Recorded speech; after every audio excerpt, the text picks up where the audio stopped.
So there's a lot packed into this budget. I know we're just scratching the surface here, and some groups and associations in manufacturing have pointed out what's missing, and you have as well. What do you think or feel manufacturers should be pushing for that maybe didn't make it into the budget? Like, what's your top three list of things that have maybe are missing or been overlooked? I think one is the comprehensive review of our tax system. That is essential to have more reforms in terms of our investment climate. Secondly, is regulatory reform, and I know I touched on this earlier a bit, but there's how are we looking at updating obsolete requirements, looking at mandating an economic competitiveness lens for regulatory competitiveness. How are we reducing reporting measures?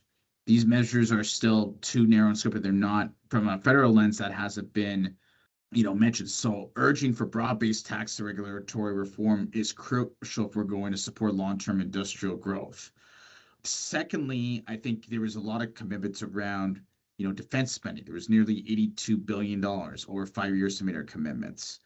And there was things like the trade infrastructure fund to improve infrastructure. I think that's positive.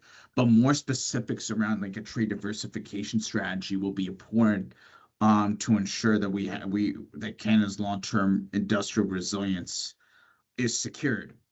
And then thirdly is, labor and work shortages remain one of the top issues for manufacturers. There was some funding in this budget around workforce development, but there wasn't a lot net new. A lot of it was reallocated. And so look at things for funding to look at for investing in Canada's national apprenticeship strategy or youth employment, or look at things on how the federal and provincial governments are working together for things like work integrated learning programs, as an example, to help, in at a provincial level, having companies and government work together to have more women, underrepresented groups, Aboriginals introduced to manufacturing. I think that would be really helpful to help address our labor shortages moving forward. And so, in the light of that, we're sitting on a tariff war. There's an absence of an agreement still with the United States. The pressures on the manufacturing sector are a lot right now, and so